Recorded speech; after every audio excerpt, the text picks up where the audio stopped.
Les gestes simples, Frédéric ne peut plus les faire sans l'aide de ses proches. Je mets l'autre bras, ok. À 23 ans, le jeune homme conserve l'usage de quelques doigts, mais la myopathie de Duchenne continue sa progression. Une maladie dégénérative paralysante, détectée à l'âge de 4 ans. C'était vraiment quelque chose qui me tombait dessus sans que je sois prête à l'entendre. J'avais regardé à l'époque dans le dictionnaire médical et ça me disait que maladie génétique ne passe pas à l'adolescence, quoi. Donc c'était très dur à accepter, quoi. Accepter le handicap, mais aussi apprendre à le gérer au quotidien. Une vie chamboulée pour la famille Grasse. Changement de voiture, achat d'un fauteuil, construction d'une nouvelle maison adaptée.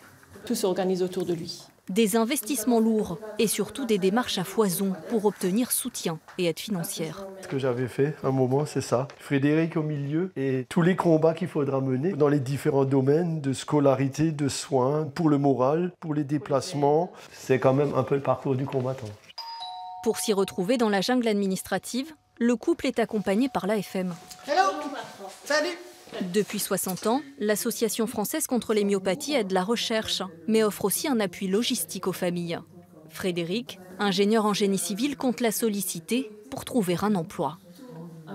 Il y aura l'aide d'une infirmière qui passera et entre midi et deux, il faudrait trouver quelqu'un pour m'aider à préparer le repas. Difficile, mais pas impossible, grâce au réseau associatif et à une image du handicap que l'AFM normalise, téléthon après téléthon. Pouvoir faire des études et pouvoir s'ouvrir des portes pour trouver un travail, c'est extraordinaire. Ça ne serait jamais arrivé s'il n'y avait pas cette mobilisation des familles, des organisateurs. Un coup de projecteur et un appel aux dons qui redémarre ce week-end au 36-37, en espérant que les événements sociaux qui secouent le pays n'affaiblissent pas l'opération. Elle avait permis de récolter 520 000 € l'année dernière en Alsace.